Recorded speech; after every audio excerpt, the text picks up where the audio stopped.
Hello everyone, welcome back to the prestigious digital platform of MGCI. This is Devendra Singh Chauhan welcoming you to this session. बेटा आप लोग जानते हैं कि हम लोग डिस्कस कर रहे हैं हमारी क्लास 12 एनसीईआरटी और अभी चल रहा है हमारा chapter molecular basis of inheritance. Molecular basis of inheritance जो पर्टिकुलर टॉपिक है, इसके अंदर हम लोगों ने सेंट्रल डॉग्मा के बारे में डिस्कशन अपने लास्ट प्रीवियस 2 लेक्चर या 3 लेक्चर से कर रहे हैं हम लोग। ठीक है, हम लोगों ने रेप्लिकेशन देख लिया, हम लोगों ने ट्रांसक्रिप्शन देख लिया, हम लोगों ने ट्रांसक्रिप्शन यूनिट देख ली, हम लोगों ने प्रोसेसिंग ऑफ एमआरएनए देख लिया, हम लोगों को पता है कि स्प्लाइसिंग क्या होती है, केपिंग और टेलिंग, सारी चीजें हम लोग डिस्कस कर चुके हैं। ठीक है, आज का जो पर्टिकुलर लेक्चर रहने वाला है इसमें हमको चीजों को थोड़ा सा तोड़ना और मरोड़ना पड़ेगा। ठीक है, तोड़ना और मरोड़ना क्यों है सर? क्योंकि यहाँ पे हमारे जीवन में एक बड़ा ही बेहतरीन और एक नया कंसेप्ट आ जाएगा और उस कंसेप्ट का नाम है एक्सरसाइज 5.6 जेनेटिक कोड। ठीक है, अब ये जेनेटिक कोड क्या होता है सर? ठीक है, तो आप लोगों को जेनेटिक कोड पढ़ने से पहले कि भाई जेनेटिक कोड क्या होता है, वो पढ़ने से पहले आपको ये जानना जरूरी होगा कि भाई जेनेटिक कोड की जरूरत क्या है। ठीक है ना, कि सर बॉडी के अंदर, चलो ठीक है, हम लोग ऐसा बोलते हैं कि भाई डीएनए के अंदर, एमआरएनए के अंदर कुछ ऐसे कोड्स रहते हैं, तो सर उन कोड्स की क्या जरूरत है, नया कंसेप्ट क्यों ला रहे हैं। ठीक है, तो ये सारी चीजें हम लोग डिस्कस करेंगे। कोडिंग डिक्शनरी क्या होती है मैं आप लोगों को बताऊंगा। आप लोगों को जान करके बड़ी ही बहुत ज्यादा खुशी होगी कि यार इस पर्टिकुलर जेनेटिक कोड की डिस्कवरी में, या फिर कह सकते हैं कि इनकी खोज में हमारे एक हिंदुस्तानी साइंटिस्ट डॉक्टर हरगोविंद खुराना है ना, उनका कॉन्ट्रीब्यूशन भी है। तो it is very proud for us, है ना, प्राउड फीलिंग है अपने लिए। अब इसके अलावा हम लोग यहाँ पे एक नए मॉलिक्यूल के बारे में बात करने वाले हैं जिसको हम लोग दी एडेप्टर मॉलिक्यूल बोलते हैं, जो कि हम लोग हमारा टीआरएनए होता है। ठीक है, जब मैं आप लोगों को वेरियस टाइप्स ऑफ आरएनएस बता रहा था प्रीवियस लेक्चर्स में, तो मैंने आपको बताया था आरएनए 3 प्रकार के होते हैं, मैसेंजर आरएनए, है ना, हमारा राइबोसोमल आरएनए और ट्रांसफर आरएनए। तो मैंने आपको बताया था बेटा transfer RNA is also known as adapter molecule. ठीक है, हम लोगों को हमारी इतनी जानकारी तो है कि ठीक है सर, आज जैसे टीआरएनए जो है, अब टीआरएनए बोले तो आरएनए राइबोन्यूक्लिक एसिड है, तो सर उसको बनाने के लिए किसी ना किसी पॉलीमरेज एंजाइम की जरूरत पड़ेगी, है ना। पॉलीमरेज भी कौन सा है? RNA polymerase. तो सर टीआरएनए एक ऐसा मॉलिक्यूल है जिसको आरएनए पॉलीमरेज 3, है ना, सिंथेसाइज करता है, इतना हम लोग जानते हैं। ट्रांसफर आरएनए जो है, इसके बारे में हम लोगों को बहुत डिटेल में डिस्कशन करना है। प्रॉपर स्ट्रक्चर मैं आप लोगों को बना करके बताऊंगा कि टीआरएनए का एक प्रॉपर स्ट्रक्चर क्या होता है। ठीक है, तो बेटा ये हमारा एक लेक्चर बड़ा ही अच्छा इंटरेस्टिंग रहने वाला है। ठीक है, तो हम लोग स्टार्ट करेंगे हमारा पर्टिकुलर चैप्टर, पर्टिकुलर लेक्चर किसके साथ? जेनेटिक कोड के साथ। ठीक है, तो जेनेटिक कोड पढ़ने से पहले आपको पढ़ना पड़ेगा कि भाई जेनेटिक कोड की जरूरत क्या है। ठीक है, जरूरत के बारे में हम लोग इसकी बात करेंगे। ठीक है, तो बेटा बिना किसी हड़बड़ाहट के बड़े ही आराम से हम लोग बैठेंगे और समझने का प्रयास करेंगे। ठीक है, देखो अभी तक जब हम लोग बात करें, अगर हम लोग बात करें तो हमारा जो पर्टिकुलर टॉपिक चल रहा था, इसके अंदर हम लोग सेंट्रल डॉग्मा देख रहे थे। तो सेंट्रल डॉग्मा के अंदर हम लोगों ने रेप्लिकेशन और ट्रांसक्रिप्शन तो देख लिया है।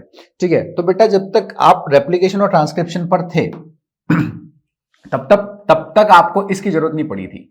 जब तक आप क्या पढ़ रहे थे, जब तक आप रेप्लिकेशन और ट्रांसक्रिप्शन पर थे ना, तब तक आपको इसकी जरूरत नहीं पड़ी थी। ठीक है, जैसे कि अगर हम लोग बात करें हमारे रेप्लिकेशन प्लस ट्रांसक्रिप्शन दोनों की बात करेंगे। ठीक है ना, कि सर इन रेप्लिकेशन, और ध्यान से सुनेंगे मेरी बातों को, ठीक है, कि सर इन रेप्लिकेशन प्लस ट्रांसक्रिप्शन। ठीक है, कि sir in replication plus what, in replication plus transcription, replication और ट्रांसक्रिप्शन दोनों की जब मैं बात करता हूं तो आप लोगों को याद होना चाहिए कि मैंने एक बार प्रिंसिपल बताया था। ठीक है, कि रेप्लिकेशन और ट्रांसक्रिप्शन दोनों का एक प्रिंसिपल होता है और वो प्रिंसिपल हम लोग यहाँ पे यूज करेंगे वापस से। ठीक है ना, कि सर रेप्लिकेशन और ट्रांसक्रिप्शन में आपने क्या किया, जब रेप्लिकेशन की बात आएगी तो सर रेप्लिकेशन में हम लोगों ने एक मॉलिक्यूल से दूसरा मॉलिक्यूल बनाया था। ठीक है, अब ये जो पर्टिकुलर मॉलिक्यूल हमारा यहाँ पर था वो क्या था कि सर रेप्लिकेशन जो था उसमें हम लोगों ने डीएनए से क्या बनाया था बेटा? डीएनए बनाया था। डीएनए से क्या बनाया था? डीएनए बनाया था। ठीक है ना। तो सर डीएनए से डीएनए बनाने के दौरान बेटा बहुत ध्यान से सुनना, ठीक है, बिल्कुल कंसेप्चुअल बात आएगी, तुम्हारे दिमाग में बैठ जाएगी बिल्कुल। ठीक है, कि सर जब हम लोग यहाँ पर डीएनए से डीएनए बना रहे थे तो सर इसको हम लोगों ने क्या बोला था? इसको हम लोगों ने बोला था सर रेप्लिकेशन। इसको हम लोगों ने क्या बोला था? इसको हम लोगों ने बोला था रेप्लिकेशन। ठीक है, रेप्लिकेशन हम लोगों ने सर इसको बोला था। ठीक है, अब डीएनए को मैं क्या यूं लिख सकता हूं क्या बेटा? तुम लोग कहो तो डीएनए को मैं ये लिख सकता हूं क्या कि डीएनए जो है बेटा वो हमारे लिए एक पॉलीमर है ऑफ बेटा न्यूक्लियोटाइड्स। बिल्कुल बोल सकते हो सर, कोई समस्या नहीं है। बिल्कुल सर, कोई समस्या नहीं है, हम लोग इसको पॉलीमर ऑफ न्यूक्लियोटाइड्स बोल सकते हैं, ठीक है ना। तो यहाँ पे जो नया डीएनए बन रहा है पॉलीमर ऑफ न्यूक्लियोटाइड से, तो वो भी क्या है बेटा सर, वो भी हमारा क्या है, पॉलीमर ऑफ न्यूक्लियोटाइड्स है। ये भी यहाँ पर एक कंसेप्ट हम लोगों को समझ में आ गया, ठीक है। वो भी एक पर्टिकुलर क्या है, पॉलीमर ऑफ न्यूक्लियोटाइड्स है, ठीक है। तो सर इसको हम लोग रेप्लिकेशन बोलते हैं। और यहाँ पे हमारा जो प्रिंसिपल था बेटा, ठीक है, यहाँ पर जो हमारा पर्टिकुलर प्रिंसिपल था, सेम वैसा का वैसे ही प्रिंसिपल हमको यहाँ पर भी अप्लाई किया गया था, ठीक है। बहुत ध्यान से देखेंगे कि सर जब जब ट्रांसक्रिप्शन की बात आती है, जब पर्टिकुलर ट्रांसक्रिप्शन की बात आती है, तो ट्रांसक्रिप्शन के अंदर हम लोगों ने, सर ट्रांसक्रिप्शन के अंदर हम लोगों ने एक ऐसा ही मॉलिक्यूल बनाया था, सेम ऐसा का ऐसा ही, ठीक है। बस उसमें क्या किया था, बस उस पर्टिकुलर मॉलिक्यूल में हम लोगों का सोर्स जो था सर वो डीएनए था, ठीक है। पर हम लोगों ने जो बनाया था वो क्या था बेटा, हम लोगों ने जो नया मॉलिक्यूल बनाया था वो था सर आरएनए, बोले तो राइबो न्यूक्लिक एसिड, ठीक है। अब बेटा बात ये हो रही है कि सर ठीक है ना, डीएनए से आरएनए बना, डीएनए से क्या बना, हमारा आरएनए बना। अब डीएनए से जब आरएनए बन रहा है, ठीक है, तो डीएनए से आरएनए बनने की जो पूरी प्रोसेस होती है, जो मेथोडोलॉजी होती है, इस मेथोडोलॉजी को तुम क्या बोलते हो, हम लोग इसको बोलते हैं सर ट्रांसक्रिप्शन। क्या बोलते हैं सर, इसको हम लोग बोलते हैं ट्रांसक्रिप्शन। अब पॉइंट टू बी नोटेड ये है क्या सर, कि सर ये जो डीएनए है, ये इसको हम लोगों ने पॉलीमर ऑफ न्यूक्लियोटाइड बोला। सर यहाँ पर रेप्लिकेशन के बाद में जो नया डीएनए बना वो भी पॉलीमर ऑफ न्यूक्लियोटाइड्स है। सर अब ट्रांसक्रिप्शन की जब बात आती है तो यहाँ पे भी इसी डीएनए से हम लोग आरएनए बना रहे हैं। तो sir here also we are going to write that कि सर यहाँ पर भी ये पर्टिकुलर डीएनए क्या है, ये हमारा है sir polymer of nucleotide. Polymer of क्या है बेटा, न्यूक्लियोटाइड। नोट्स देखना तुम तो मजा आ जाएगा, ठीक है। तो सर ये भी है हमारा पॉलीमर ऑफ न्यूक्लियोटाइड, ठीक है। और सेम उसी तरीके से नया जो आरएनए बना वो भी क्या है बेटा, वो भी है सर हमारा पॉलीमर ऑफ न्यूक्लियोटाइड, ठीक है। तो वो भी हमारा क्या है, पॉलीमर ऑफ न्यूक्लियोटाइड्स है, ठीक है। तो बेटा अब जो चीज तुमको नोटिस करनी है ना वो ये है, जो चीज तुमको नोटिस करनी है वो ये है कि यहां पर न्यूक्लियोटाइड से न्यूक्लियोटाइड, न्यूक्लियोटाइड से न्यूक्लियोटाइड बनाया जा रहा है, ठीक है। बोले तो यहां पर एक प्रिंसिपल यूज हो रहा है, और वो जो पर्टिकुलर प्रिंसिपल है वो क्या है कि सर हैशटैग कॉम्प्लीमेंटैरिटी। कौन सी बेटा, कॉम्प्लीमेंटैरिटी यूज की जा रही है यहाँ पे, ठीक है।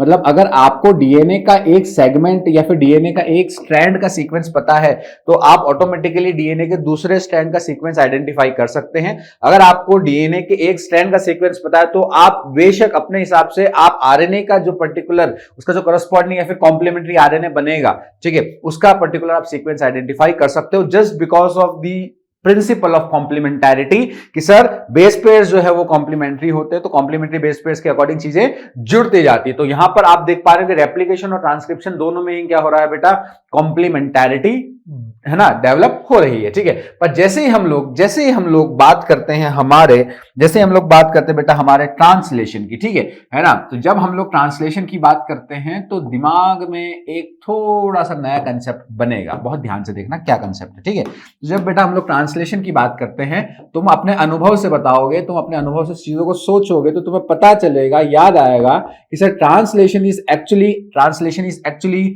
सर ट्रांसलेशन के दौरान हमको जो आरएनए मिला है उस आरएनए से सर हम प्रोटीन बनाने वाले हैं। क्या बनाने वाले हैं, प्रोटीन। इसी को तो कहते हैं बेटा क्या, ट्रांसलेशन, ठीक है। अब थोड़ी सी गहराई में अगर जब आप जाओगे तो आपको समझ में आएगा कि सर ये हमारा आरएनए है, ठीक है।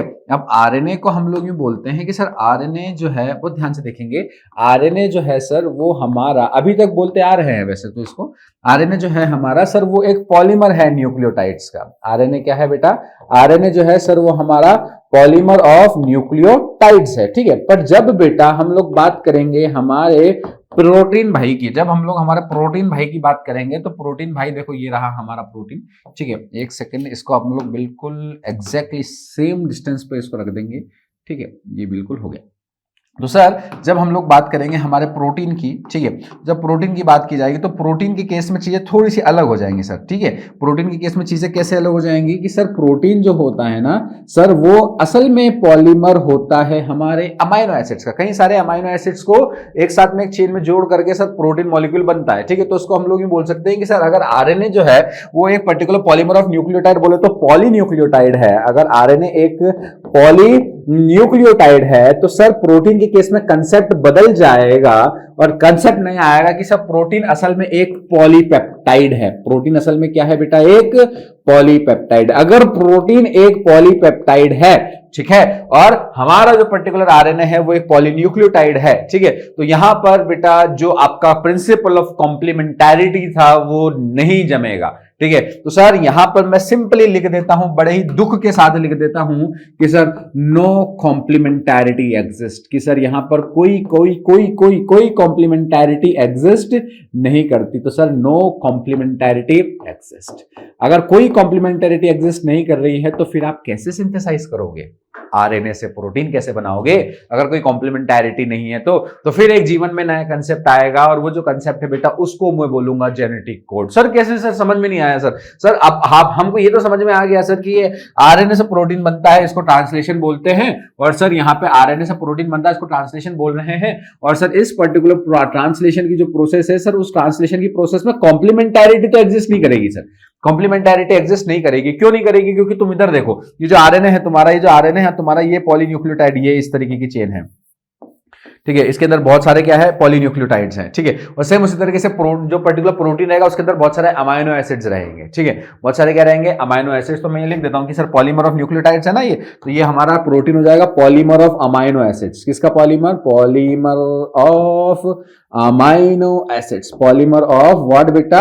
Amino acids. अमाइनो एसिड्स का पॉलीमर हो गया सर ये, ठीक है। तो यहां पर चीजें थोड़ी सी कॉम्प्लिकेटेड हो गई, तो उसके लिए क्या निकला? उसके लिए एक निष्कर्ष निकला, ठीक है, उसके लिए एक पर्टिकुलर निष्कर्ष निकला कि सर यहाँ पे कोई कॉम्प्लीमेंटैरिटी एग्जिस्ट नहीं कर रही है, तो अब क्या किया जाए, ठीक है ना। तो बेटा अब आएगा हैशटैग न्यू कंसेप्ट, अब आएगा बेटा हैशटैग न्यू कंसेप्ट, और वो जो पर्टिकुलर न्यू कंसेप्ट है बेटा, और वो जो पर्टिकुलर न्यू कंसेप्ट है बेटा, कंसीईपीटी, जो पर्टिकुलर न्यू कंसेप्ट है, उस न्यू कंसेप्ट को हम लोग बोलेंगे, उस पर्टिकुलर न्यू कंसेप्ट को हम लोग बोलेंगे जेनेटिक कोड। क्या बोलेंगे? जेनेटिक कोड, ठीक है, इसको बोला जाएगा जेनेटिक कोड। सिंपल सी बात है, जेनेटिक कोड रहेगा, ठीक है। होगा क्या, मैं तुमको यहाँ पे बिल्कुल बारीक थोड़ी सी जगह में एक ही बार में बना करके दिखा देता हूँ, ठीक है। तो ये देखो, ये क्या है? ये आपका है एमआरएनए, है ना, ये आपका, इसको थोड़ा कलर करना पड़ेगा बेटा, फ्रेम लगा देते हैं इसकी सफेद, ठीक है, और ये हो गया 90 डिग्री, ठीक है। तो ये हमारा क्या है? ये हमारा है आरएनए। ये हमारा कौन है बेटा?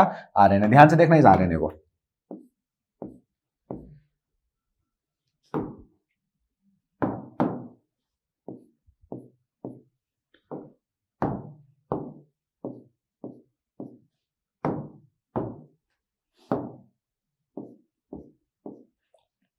बहुत ध्यान से देखना, बिल्कुल सीधे बता रहा हूं। जेनेटिक कोड के बारे में बताने से पहले मैं कुछ चीजों का जो राज है मैं तुमको अभी बता दूंगा, ठीक है। देखो होता क्या है कि सर ये हमारा है सर एमआरएनए, मैं यहां लिख दे रहा हूं कि सर ये हमारा है एमआरएनए, है ना, मैसेंजर आरएनए, ये हमारा आरएनए है, ठीक है।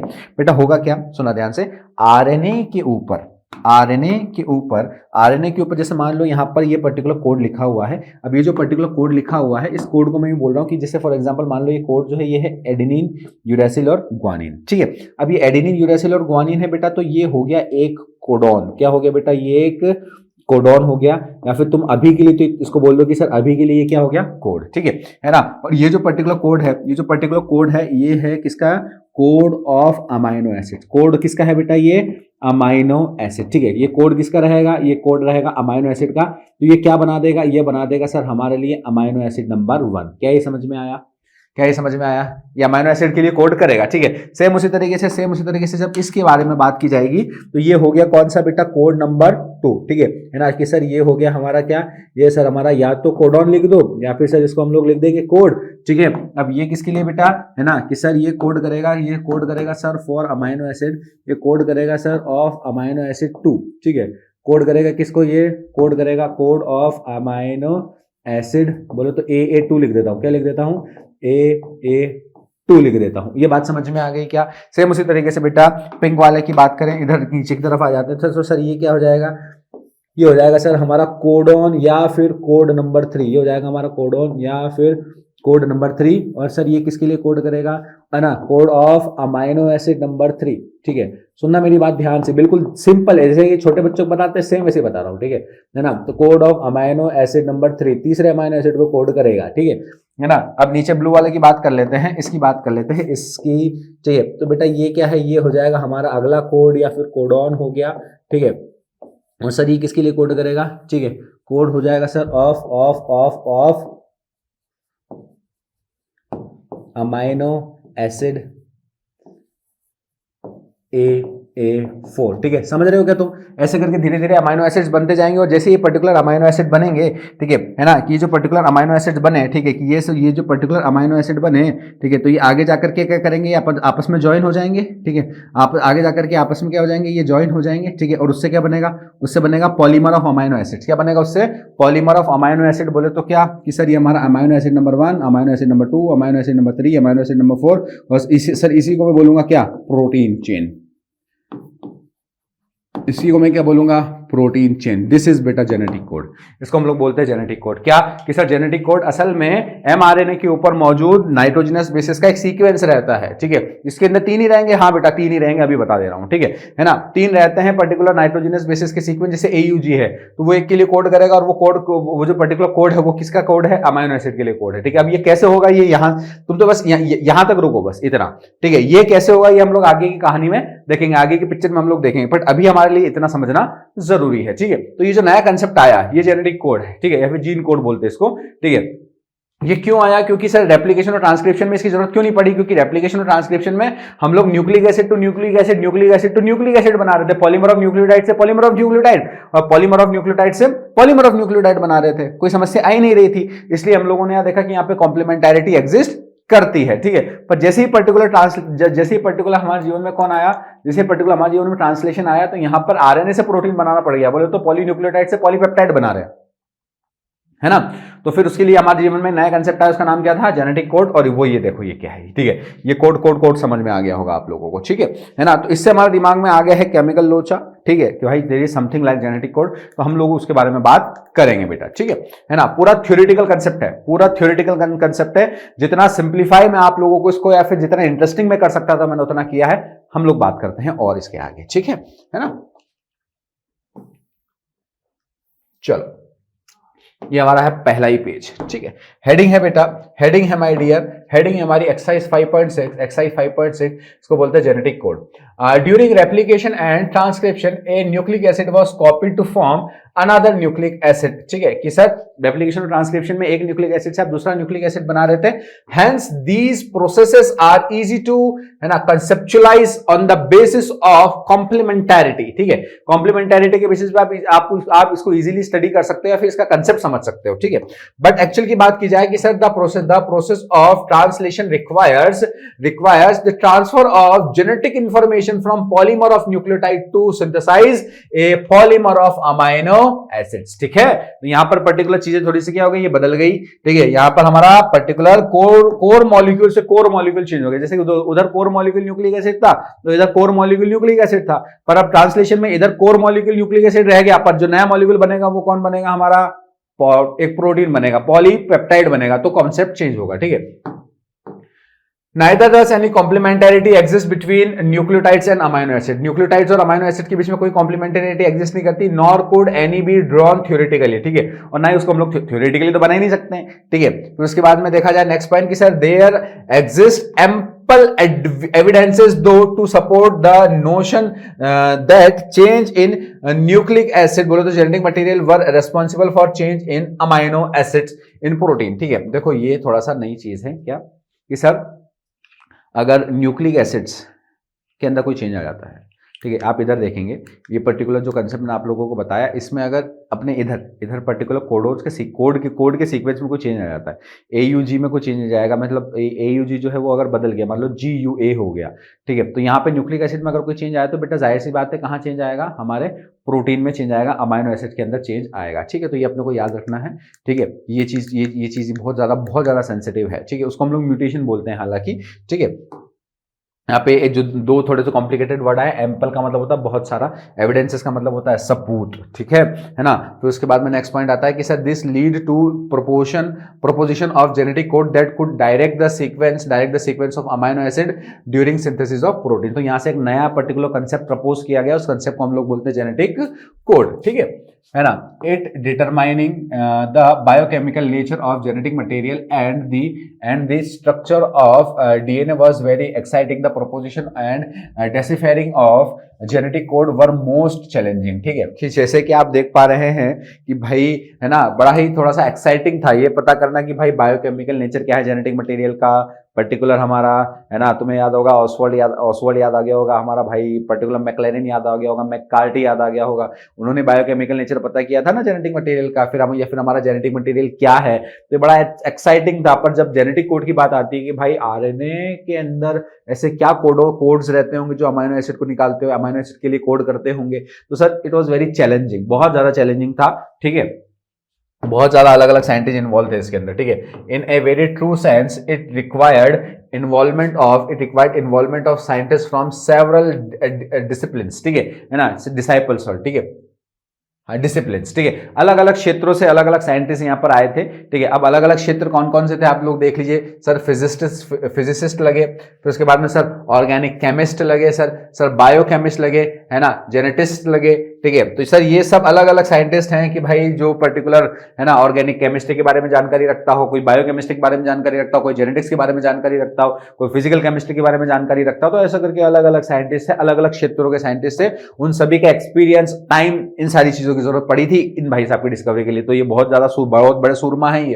ठीक है, इट वॉज जॉर्ज गेमो, ए फिजिसिस्ट, ठीक है, who argued that since there are only 4 bases and if they have to code for 20 amino acid, the code should consist a combination of bases। ठीक है, वो यूं कहना चाह रहे हैं कि अगर हम लोग यहां पर देखें तो आप लोग ये देखा 3-3 के सेट बनाए मैंने, कितने के सेट बनाए, 3-3 के सेट बनाए हैं। ठीक है, तो यहाँ पर साइंटिस्ट जो चीज सोच रहे हैं यहाँ पे जिसकी बात कर रहे हैं वो ये है, जैसे अगर तुम में से तुम अगर यूं बोलो कि भाई पर्टिकुलर अमाइनो एसिड को जोड़ के पर्टिकुलर क्या बनता है, प्रोटीन बनता है। ठीक है, तो अमाइनो एसिड के लिए एक कोड होगा, डीएनए आरएनए में एक कोड होगा, आरएनए के अंदर एक कोड होगा जो किसको बनाएगा, अमाइनो एसिड को। अब वो जो पर्टिकुलर कोड है वो अकेला एक नाइट्रोजनस बेस तो नहीं हो सकता, जैसे बोला कि भाई एडेनिन अकेला जो है वो किसी अमाइनो एसिड के लिए कोड करेगा, तो ऐसे तो 4 ही नाइट्रोजनस बेसेस रहेगा, तो चारों नाइट्रोजनस बेस 4 अमाइनो एसिड बना पाएंगे। तो अमाइनो एसिड तो टोटल कितने होते हैं, 20 होते हैं। तो there must be some sort of combination. क्या होता है,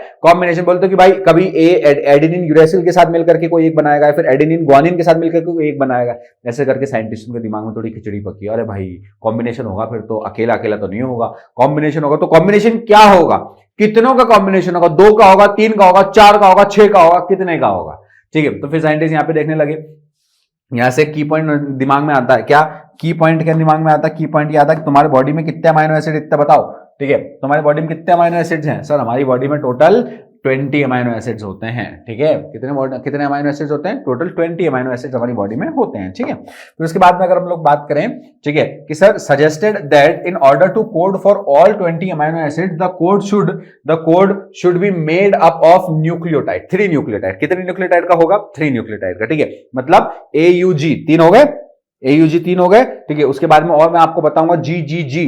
ठीक है, तो ये भी 3 हो जाते हैं। सुनना, आराम से सुनना, ठीक है ना। तो यहां पर एक नया कंसेप्ट निकला, दिमाग में आया क्या कि sir this was a very bold proposition because a permutation combination of 4 cube, बोले तो 4 into 4 into 4 would generate 64 codons, generating many more codons than required. ठीक है, देख बेटा सुनना मेरी बात ध्यान से कि सर परम्यूटेशन एंड कॉम्बिनेशन लगाया। ठीक है, तो अगर हम लोग परम्यूटेशन एंड कॉम्बिनेशन लगाते हैं, ठीक है, तो साइंटिस्ट भी बोलते हैं, साइंटिस्ट ने यूं कहा, ठीक है, साइंटिस्ट ने यूं कहा कि अगर मान लेते हैं कि 4 into 4, ठीक है, ये 4 into 4 क्या है, 4 into 4 ये ऐसा है कि भाई पर्टिकुलर हमारे जो कह सकते हो कि जो हमारे नाइट्रोजनस बेसिस हैं, हमारे जो पर्टिकुलर नाइट्रोजनस बेसिस हैं वो 2-2 के कॉम्बिनेशन में। कैसे हैं बेटा, 2-2 के कॉम्बिनेशन, मतलब 2-2, जैसे मान लो AU GU CT इस तरीके से ना, CU इस तरीके के। ठीक है, तो है ना 4 स्क्वायर हो जाएगा। ठीक है ना, तो 4 into 4 हुए तो कितने हो जाएंगे, टोटल 60 कोड्स, 60 कोडॉन्स हो जाएंगे। ठीक है,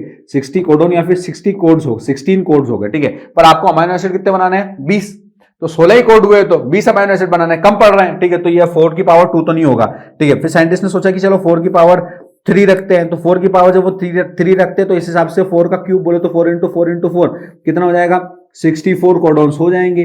ठीक है, तो उन्होंने बोला कि यार ये थोड़ा सा आसपास लग रहा है, उन्होंने बोला कि चल ठीक है आसपास लग रहा है तो तेरी रिश्तेदारी थोड़ी इससे, तो 4 की पावर 4 बना के देखो, तो 4 की पावर 4 बना करके देखा गया। ठीक है, तो 4 into 4 into 4 into 4।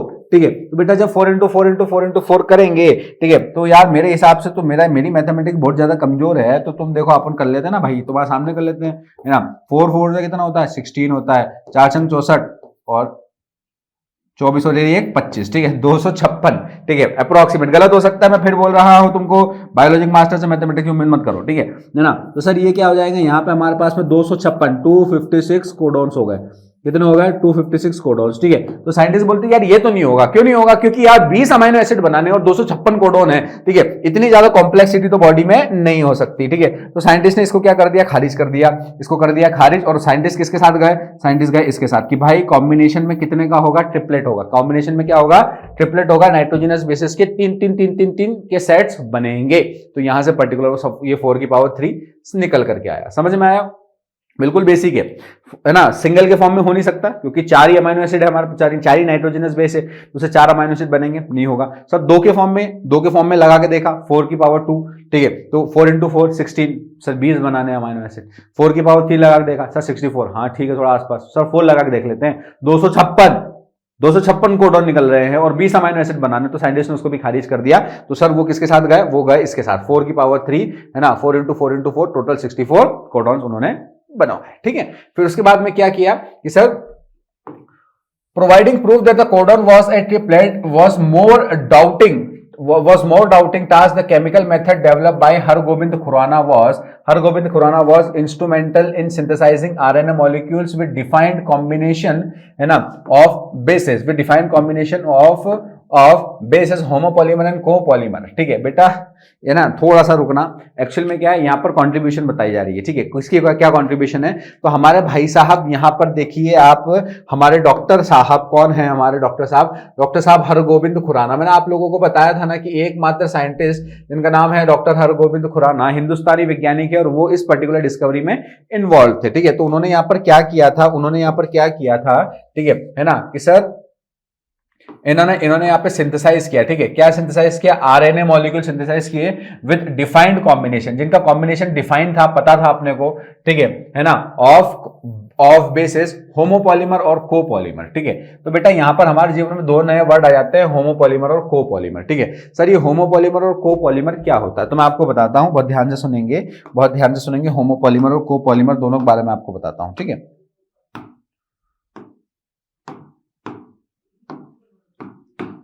देखो बेटा,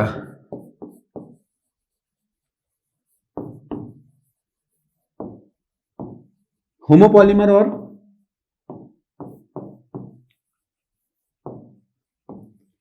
कोपॉलीमर, ठीक है। होमोपॉलीमर और कोपॉलीमर 2 अलग अलग ट्रेन है, 2 अलग अलग रेलगाड़ियां हैं। एक रेलगाड़ी ऐसी है होमोपॉलीमर जिसके सारे डब्बे एक जैसे, जिसके सारे डब्बे क्या है, एक जैसे, ठीक है। और एक और होता है हमारा कोपॉलीमर, जिसमें हर डब्बा अलग कलर का, हर डब्बा का अलग कलर का। तो सर होमोपॉलीमर बोले तो क्या सर, कि सर होमोपॉलीमर बोले तो सर एक ऐसा पॉलीमर जिसके अंदर सेम मोनोमर्स हो, ठीक है। ए पॉलीमर विद सिमिलर मोनोमर्स, ठीक है। ए पॉलीमर विद व्हाट बेटा, ए पॉलीमर विद सिमिलर मोनोमर्स, जिसके सारे मोनोमर्स क्या हो बेटा, सेम हो, ठीक है ना। सिमिलर मोनोमर्स, मोनोमर बोले तो क्या, कि जिन चीजों से मिलकर के वो बना हुआ है, ठीक है ना। तो सर सिमिलर मोनोमर्स अगर रहे तो उसको हम लोग होमोपॉलीमर बोलेंगे, ठीक है। और कोपॉलीमर बोले तो sir A polymer with dissimilar monomers, ठीक है। कि sir A polymer with dissimilar, A polymer with dissimilar monomers. एक ऐसा पॉलीमर जिसके सभी मोनोमर्स क्या हो बेटा, अलग अलग हो, उसको हम लोग बोलेंगे क्या, कोपॉलीमर, ठीक है। यहाँ पे ये डिफरेंस है। हरगोबिंद खुराना का कंट्रीब्यूशन हम लोगों को दिखाई दिया। उसके बाद में आ जाते हैं बेटा मार्शल नीरेनबर्ग, है ना। Cell free synthesis for protein synthesis finally help the code to be deciphered, ठीक है। तो यहाँ पे मार्शल नीरेनबर्ग ने क्या किया था कि सर प्रोटीन सिंथेसिस किया सेल फ्री एनवायरनमेंट में, ठीक है ना। ये भी याद रखना है अपने को जे भी याद रखना है, ठीक है। कि सर हरगोबिंद खुराना के बाद में मार्शल नीरेनबर्ग ने क्या किया था, मार्शल नीरेनबर्ग ने सेल फ्री एनवायरनमेंट में सिंथेसाइज किया, किसको बेटा, प्रोटीन का सिंथेसिस किया था उन्होंने सेल फ्री एनवायरनमेंट में, ठीक है। और फिर उसके बाद में आते हैं बेटा, उसके बाद में आते हैं भाई साहब हमारे, ठीक है, सेवेरो ओकोआ एंजाइम, ठीक है, a polynucleotide phosphorylase was also helpful in polymerizing RNA with defined sequence in template independent manner, ठीक है। देखो बेटा, आरएनए को बनाने के लिए आपको पता है अपने को टेम्पलेट चाहिए, पर यहां पे भाई सेवेरो ओकोआ एक ऐसा एंजाइम है जिसने आरएनए सिंथेसाइज किया इन टेम्पलेट इंडिपेंडेंट मैनर, तो अपने को ये भी याद रखना है।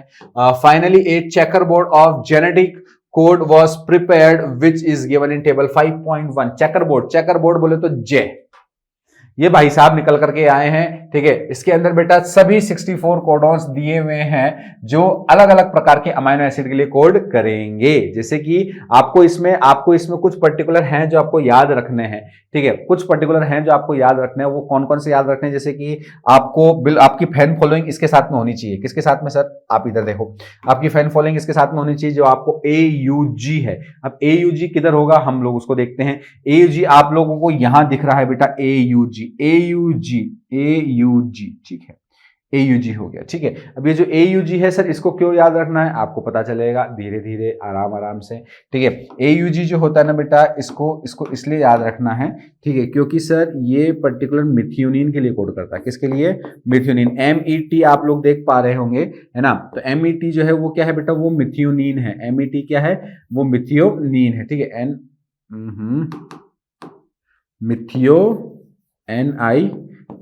मिथियोनिन, ठीक है, मिथियोनिन के लिए कोड करता है। मिथियोनिन जो कि एक अमाइनो एसिड है। मिथियोनिन क्या है बेटा? एक अमाइनो एसिड है, इसके लिए कोड करता है, तो इसको याद रखना है अच्छे से अपने को, ठीक है। ये चेकरबोर्ड है यहाँ पर, इसके अंदर all the possible types of genetic codes दिए हुए हैं, ठीक है बेटा। इसमें से आपके जो पर्टिकुलर, जैसे मान लो कि हम लोग जनरली क्या है, हम लोग जनरली बच्चों को बताते हैं कि भाई मिथियोनिन याद रख ले, और कुछ पर्टिकुलर स्टॉप कोडॉन से जिनके बारे में हम लोग अभी आगे बात करेंगे, स्टॉप कोडॉन से याद रख लो, बस दैट्स ऑल, ठीक है ना। इतने ज्यादा इसके चक्कर में पड़ेंगे तो सर समस्या आ जाएगी। अब स्टॉप कोडन कहां सर? हमको दिख नहीं रहा है। तुमको स्टॉप कोडन नहीं दिख रहा है, मैं दिखा देता हूं, तुम लोग टेंशन मत लो, मैं तुमको स्टॉप कोडन दिखा देता हूं, हाईलाइट कर देता हूं तुम्हारा लाने, ठीक है ना। हमारा हाईलाइटर निकाल लेते हैं हम लोग, हमारा हाईलाइटेशन कर देते हैं, तो सर हाईलाइट करेंगे पर्पल कलर से, ठीक है। आप लोग इधर देखिए, ये UAA आपको दिख रहा होगा, इसके आगे स्टॉप लिखा हुआ है।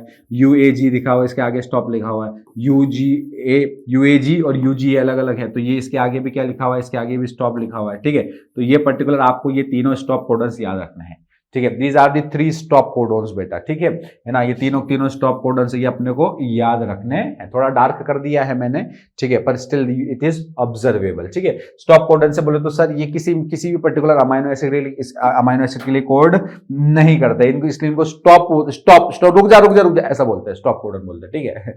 ये नहीं है, मैं और किसका कारण बताऊंगा, पर स्टॉप कोडन बोलते हैं कि किसी पर्टिकुलर अमाइनो एसिड के लिए कोड नहीं करते हैं बेटा। अब आ जाता है एक नया पॉइंट हमारे जीवन में, और उसको हम लोग बोलते हैं क्या? Sir the salient features of genetic code are as follows. किसी जेनेटिक कोड के कुछ फीचर्स रहते हैं, उनके बारे में हम लोगों ने पता होना चाहिए, ठीक है। आ कोडोन इज ऑलवेज ट्रिपलेट। हमें ये कोडोन जो है बेटा हमेशा कैसा रहेगा? ट्रिपलेट रहेगा। और टोटल आपके पास में कितने कोडोन्स हो गए? 64 कोडोन्स हो गए। टोटल हमारे पास 64 हो गए। 64 में से बेटा 61 कोडोन्स जो है इनको बोलते हैं सेंस कोडोन्स। इनको क्या बोलते हैं? इनको बोलते हैं सेंस कोडोन्स। 61 को क्यों बोलते हैं सर? बेटा अभी तुमने देखे ना 3 कोडोन, और है ना 3 कोडॉन तुमने देखे कि नहीं देखे सर। ये जो 3 कोडॉन होते हैं ना बेटा, इनको बोलते हैं स्टॉप कोडॉन। क्या बोलते हैं इनको? स्टॉप कोडॉन बोलते हैं, ठीक है। अरे तो सर सेंस और नॉनसेंस बोलने की जरूरत क्या है? सेंस बोलने की जरूरत इसलिए क्योंकि सर सेंस इसको इसलिए बोलते हैं क्योंकि sir they code for amino acids, ठीक है। दे कोड फॉर व्हाट बेटा? कि sir they code for amino acids, ठीक है ना। कि सर ये जो पर्टिकुलर तीनों हैं ये किसके लिए कोड करते हैं? ये सर तीनों अमाइनो एसिड्स के लिए कोड करते हैं, ठीक है। और जब हम लोग स्टॉप कोडन की बात करते हैं sir, do not code for any amino acid, ठीक है ना। कि सर ये तीनों जो है ये कोड नहीं करते sir, they do not code. कि sir they do not code for any amino acid, ठीक है ना। तो सर ये किसी भी प्रकार के अमाइनो एसिड के लिए कोड नहीं करते, दे do not code for any amino acid, ठीक है। और वो सर कौन कौन से होते हैं? अभी देखा तुम लोगों ने UAA, UGA और UAG, ठीक है। तो ये 3 प्रकार के कोड्स रहते हैं जो किसी भी पर्टिकुलर अमाइनो एसिड के लिए कोड नहीं करते, ठीक है। 61 codons are of code for amino acid and 3 codons do not code for any amino acid, hence they functions as stop codons. Stop codon क्यों बोलते हैं वो अभी याद आएगा, पर अभी तो इतना याद रखो कि सेंस और नॉन सेंस क्यों है, ठीक है। सेंस बोले तो क्योंकि अमाइनो एसिड के लिए कोड करते हैं, और नॉन सेंस बोले तो क्योंकि अमाइनो एसिड के लिए कोड नहीं करते।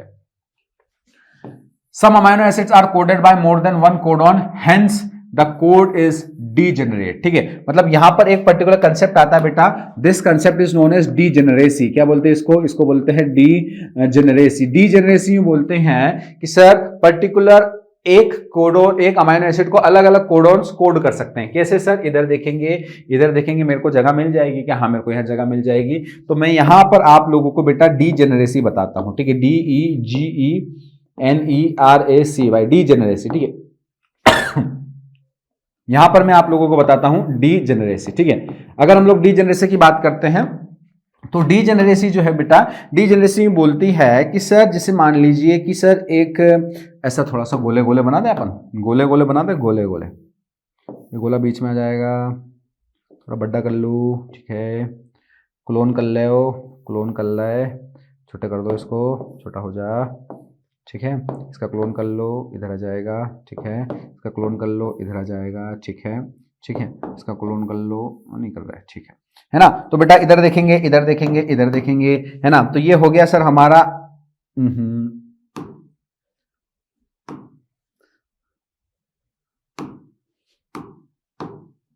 है ना? तो मैं इसको बोल रहा हूं कोड नंबर 1। मैं इसको क्या बोल रहा हूं? मैं इसको बोल रहा हूं कोड नंबर 1। ठीक है, तो ये मेरा कोड नंबर 1 हो गया, ये हमारा कोड 2 हो गया, ये हमारा कोड 3 हो गया। ठीक है, तो यूं बोलता जाता कि भाई ये जो पर्टिकुलर कोड है ये इस अमाइनो एसिड के लिए कोड कर रहा है, करना दो। ठीक है, ये जो पर्टिकुलर कोड है ये इस अमाइनो एसिड के लिए कोड कर रहा है, करने दो। ये पर्टिकुलर कोड जो ये इस अमाइनो एसिड के लिए कोड कर रहा है, करने दो। ठीक है, तो ये क्या है? ये है बेटा हमारा अमाइनो एसिड। ठीक है, ये हमारा क्या है? अमाइनो एसिड है। ठीक है, तो बेटा बात ये है कि सर पर्टिकुलर इसमें कोई समस्या नहीं है कि sir multiple codons can code for same amino acid. ठीक है, इसको बोलते हैं बेटा डीजेनरेसी। इसको क्या बोला जाता है? डीजेनरेसी बोलते हैं। ठीक है ना? नेक्स्ट पॉइंट क्या है? नेक्स्ट पॉइंट ये है कि सर, है ना, the codon is read in mRNA in contagious fashion, there is no punctuation. ठीक है, नो पंक्चुएशन मतलब कंटिन्यूअस मैनर में रहेगा, पंक्चुएशन में कॉमा शोमा नहीं रहेगा। मतलब अगर मान लो कि तुम यहां देखो जितने भी कोडॉन लिखे हैं किसी में कॉमा दिख रहा है तुम लोगों को? एयूजी में कॉमा दिख रहा है? ए कॉमा यू कॉमा जी ऐसा दिख रहा है? नहीं है, होता ही नहीं है, कहां से दिखेगा? ठीक है ना? फिर उसके बाद में आएगा कि sir the code is nearly universal. बोले तो क्या है कि सभी ऑर्गेनिजम्स में सेम कोड हो। तुम्हारी बॉडी, मेरी बॉडी में अगर एयूजी से मिथ्योनिन बनेगा तो तुम्हारी बॉडी में भी क्या बनेगा? एयूजी से मिथ्योनिन। ऐसा नहीं है कि तुम किसी और जनरेशन के हो, है ना, तो हो सकता है तुम्हारी बॉडी में कुछ और बन जाए। ना ना ना ना मेरे लाल, सेम बनेगा। ठीक है, अगर हम लोग बात करेंगे एग्जाम्पल की बात करते हैं तो फॉर एग्जाम्पल, है ना, from bacteria to humans you, ठीक है ना, would code for phenylalanine. यहाँ पे देखो यू जो है वो किसके लिए कोड कर रहा है? देखो एनसीईआरटी में जिसके बारे में बात की उसको याद रख लो। यू जो है वो पीएचई बोले तो क्या? Phenyl alanine, PHENY alanine. ठीक है, तो फिनाइल एलानीन के लिए कोड कर रहा है, फिनाइल एलानीन के लिए कोड कर रहा है कौन? Triple U. ठीक है, कुछ एक्सेप्शंस तो हर जगह रहते हैं, तो exceptions to this rule have been found in mitochondrial codons and some protozoans. Mitochondrial codon मतलब माइटोकॉन्ड्रिया में भी तो डीएनए होता है, हाँ होता है, तो उसके अंदर भी आरएनए बनेगा, तो उसके अंदर भी कोडॉन जो रहते हैं वो किसी और अमाइनो एसिड के लिए कोड कर सकते हैं। ठीक है ना? नेक्स्ट पॉइंट ये है बेटा, एयूजी जो है उसको ड्यूअल फंक्शन होता है। अभी देखो मैंने बोला था तुमको, एयूजी को याद रखो, दो ड्यूअल फंक्शन होते हैं। क्या सर? एक तो पहली बात तो ये कि मिथ्योनिन के लिए कोड करेगा। ठीक है, कि क्या ये किसके लिए कोड करेगा? मिथ्योनिन के लिए, अभी देखा हम लोगों ने। और दूसरी बात ये कि सर ये एक इनिशिएटर कोडॉन है। अब ये सर इनिशिएटर कोडॉन क्या होता है सर? शांति शांति शांति, पता चलेगा अभी आगे ट्रांसलेशन में पता चलेगा इनिशिएशन कोडॉन क्या होता है। ठीक है, उसके बाद में यूजीए और यूएजी आर स्टॉप कोडॉन्स या फिर टर्मिनेटर कोडॉन्स भी बोलते हैं इनको। ठीक है, स्टॉप कोडॉन या फिर टर्मिनेटर कोडॉन भी बोलते हैं। अब ये जो दोनों चीजें हैं, ठीक है, ये जो दोनों चीजें मैं यहाँ लिख देता हूं कि सर इन ट्रांसलेशन, ठीक है, कि इनका कोई भी पर्टिकुलर टीचर आप लोगों को बड़े ही अच्छे से बताना चाहेगा ना, तो आप लोगों को इस कंसेप्ट को ट्रांसलेशन में बताएगा। ठीक है, कि सर ये जो कंसेप्ट है ट्रांसलेशन में यूज होगा, तब जाकर के ऐसी बेहतरीन क्लैरिटी आएगी कि मजा आ जाएगा। ठीक है ना? फिर उसके बाद में देखा ये पर्टिकुलर क्या है, यहाँ पे पर्टिकुलर उन्होंने थोड़ा सा एक टास्क दिया है, वो टास्क को कभी अपन छोड़ देते हैं। ठीक है ना? अब पर्टिकुलर देखो ये क्या है, ये पर्टिकुलर डीजेनरेसी भी आपको समझ में आ गई क्या होती है डीजेनरेसी। ठीक है ना? अब कई बार एम्बिगुअस या फिर नॉन एम्बिगुअस करके एक टर्मिनोलॉजी आती है, ठीक है, जिसमें बच्चे थोड़े से क्या हो जाते हैं बेटा, कंफ्यूज हो जाते हैं। ठीक है, कैसे? जैसे कि अगर मैं डीजेनरेसी तो हो गई, इसके अलावा एक और मैं कंसेप्ट बता देता हूं आप लोगों को, एक्स्ट्रा है थोड़ा सा ये, इसको हम लोग बोलते हैं नॉन एम्बिगुअस। ठीक है, क्या बोलते हैं? Non ambiguous, GUOUS, non ambiguous. ठीक है, अगर ये क्या होता है नॉन एम्बिगुअस? बेटा देखो क्या है बात, ये कि एक अमाइनो एसिड को एक से ज्यादा कोडॉन्स कोड कर सकते हैं, बट एक कोडॉन एक बार में एक ही अमाइनो एसिड को कोड करेगा। बोले तो क्या? बोले तो sir one codon one amino acid, एक कोडॉन एक ही अमाइनो एसिड को कोड करेगा। ये चीज फिक्स रहेगी, ये चीज फिक्स रहेगी। One codon one amino acid, ठीक है, one codon one amino acid, ये याद रखना, ठीक है। जैसे कि मैं आप लोगों को बताता हूं, जैसे कि कुछ पर्टिकुलर एग्जांपल्स हम लोग ले लेते हैं। जैसे कि पर्टिकुलर एक होता है बेटा GGU, है ना, एक होता है GGU। तो ये GGU बोलता है कि सर मैं तो ग्लाइसिन के लिए कोड करूंगा। मैं किसके लिए कोड करूंगा? मैं ग्लाइसिन के लिए कोड करूंगा। करो भाई, कोई दिक्कत नहीं है, ठीक है ना, मैं ग्लाइसिन के लिए कोड करूंगा, ठीक है। ये ग्लाइसिन के लिए कोड कर रहा है। अब इसी ग्लाइसिन को बेटा GGG भी कोड करता है। GG भी बोलता है मैं भी ग्लाइसिन के लिए कोड करूंगा। फिर उसके बाद में इसी पर्टिकुलर के लिए बोलता है GGC, बोलता बोला मैं भी ग्लाइसिन के लिए कोड करूंगा, ठीक है। और फिर उसके बाद में एक और होता है GGA, ये भी बोलता है कि मैं भी किसके लिए कोड करूंगा? ग्लाइसिन के लिए कोड करूंगा। तो सर ये तो डिजेनरेसी हो गई ना बेटा। ये नॉन एम्बिगुअस भी है क्या? कि सर ये देखो ना, नॉन एम्बिगुअस मतलब यहां पर इस केस में देखो, ठीक है, कि GGU जो है वो हमेशा ग्लाइसिन के लिए कोड करेगा। GGU किसी और के लिए कोड नहीं करेगा। पर ग्लाइसिन जो है ये दोगलापंती कर रहा है। ये ग्लाइसिन एक से ज्यादा कोडों से कोड हो जा रहा है, वो अलग बात है, ठीक है। उसकी छोड़ दो तुम तो, बस तुम इतना याद रखो, क्या नॉन एम्बिगुअस होता है? कौन? कोडॉन, ठीक है। कोडॉन नॉन एम्बिगुअस है। बोले तो क्या है सर? टोटल कमिटेड है, लॉयल है सर, ठीक है। बात समझ में आ गई क्या? आई होप अब तो समझ में आ ही गई होगी, ठीक है ना। इसी के साथ हमारा जेनेटिक कोड होता है खत्म। और फिर उसके बाद में एक नया मॉलिक्यूल, नया कंसेप्ट हमारे जीवन में आ रहा है, जिसको हम लोग बोलते हैं सर हमारा 5.6.2 tRNA, बोले तो दी अडाप्टर मॉलिक्यूल, ठीक है। ये अडाप्टर मॉलिक्यूल है। अडाप्टर मॉलिक्यूल बोले तो एनसीईआरटी के अंदर ये क्या फोटो बना रखे हैं, ठीक है ना। ये सारी चीजें हम लोग डिस्कस करेंगे, बट ये डिस्कशन हमारा होगा हमारे अगले लेक्चर में, जिससे कि हमारा लेक्चर ज्यादा लेंदी ना हो और कंसेप्ट जो है वो धीरे धीरे जुड़ते जाए, ठीक है ना। तो बेटा आई होप आपको जेनेटिक कोड समझ में आया होगा। एनसीईआरटी के अंदर जो जो चीजें लिखी हैं आप लोगों ने उनको डिकोड किया है, ठीक है। बाकी इसके अलावा हमारा जो अगला टॉपिक है tRNA अडैप्टर मॉलिक्यूल, वो हम लोग हमारे अगले लेक्चर में कंटिन्यू करेंगे। तो तब तक के लिए take care of yourself, God bless you all, thank you for your time. जय हिंद, जय भारत, इनकलाब जिंदाबाद, भारत माता की जय, टाटा।